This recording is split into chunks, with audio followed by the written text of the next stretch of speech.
बहुत समय पहले गंगा के किनारे बसे एक छोटे से गांव में एक कुम्हार रहता था जिसका नाम रामू था। रामू बहुत मेहनती और सीधा साधा इंसान था। उसका छोटा सा घर था और घर के बाहर ही उसका चाक लगा रहता था। सुबह से लेकर देर रात तक वो मिट्टी के घड़े, दिए और सुराही बनाता रहता था। गांव के लोग रामू से बर्तन खरीदते थे और सब उसे अच्छा इंसान मानते थे। लेकिन रामू की जिंदगी में एक कमी थी, वो बिल्कुल अकेला था। उसके माँ बाप बहुत पहले गुजर चुके थे। गांव के बाहर एक पुराना पीपल का पेड़ था। लोग कहते थे कि उस पेड़ पर एक भूतनी रहती है, इसलिए सूरज ढलने के बाद कोई भी उस रास्ते से नहीं गुजरता था। पहली रहस्यमयी मुलाकात। एक रात की बात है। रामू देर तक अपने चाक पर काम कर रहा था। चारों तरफ सन्नाटा था। तभी अचानक उसे लगा कि किसी के पायल की हल्की आवाज़ आ रही है। छन छन छन। रामू ने सिर उठाकर देखा।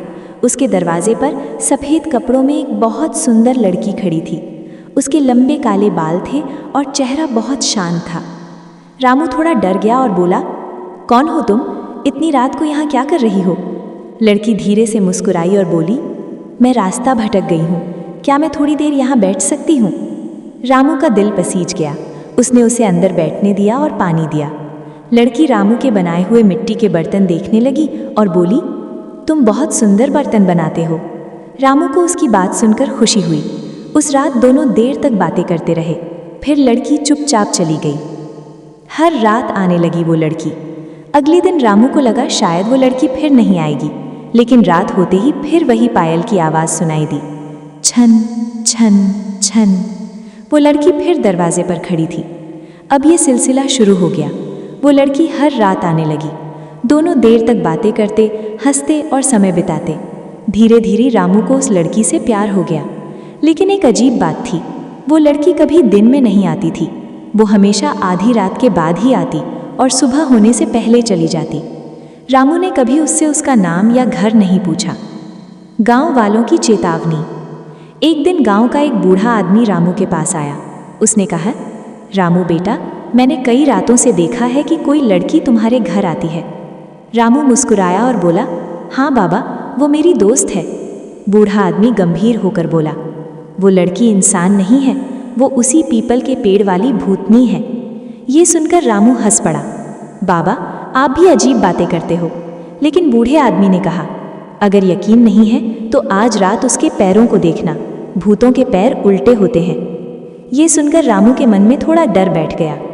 सच का पता। उस रात जब लड़की आई तो रामू ने चुपके से उसके पैरों की तरफ देखा और वो डर से कांप उठा।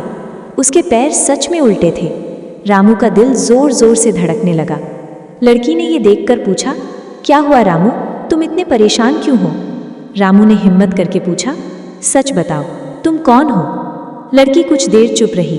उसकी आंखों में उदासी आ गई। फिर उसने धीरे से कहा, हाँ, मैं इंसान नहीं हूँ। रामू की सांस रुक गई। लड़की बोली, कई साल पहले मैं इसी गांव में रहती थी। एक रात कुछ लोगों ने मेरे साथ बहुत बुरा किया और मेरी मौत हो गई। तब से मेरी आत्मा इस पीपल के पेड़ पर भटक रही है। रामू को उस पर डर नहीं आया, बल्कि दया और प्यार आया। वो बोला, तुम भूतनी हो या इंसान, मुझे फर्क नहीं पड़ता, मैं तुमसे प्यार करता हूँ। ये सुनकर भूतनी की आंखों में आंसू आ गए। असंभव प्यार। अब उनका रिश्ता और गहरा हो गया। भूतनी हर रात आती और रामू के साथ समय बिताती, लेकिन वो हमेशा कहती, रामू, हमारा साथ ज़्यादा दिन नहीं चल सकता, इंसान और आत्मा की दुनिया अलग होती है। रामू कहता, मुझे कोई फर्क नहीं पड़ता। आखिरी रात। एक रात भूतनी बहुत उदास थी। रामू ने पूछा, क्या हुआ?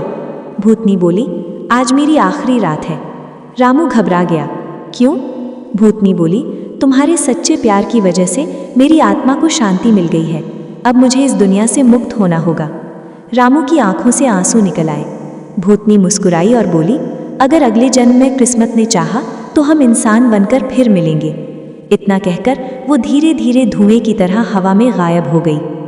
अंत। उस रात के बाद रामू ने उसे फिर कभी नहीं देखा। लेकिन लोग कहते हैं कि रामू ने कभी शादी नहीं की। वो हमेशा कहता था, मैंने अपनी ज़िंदगी का सबसे सच्चा प्यार एक भूतनी में पाया था।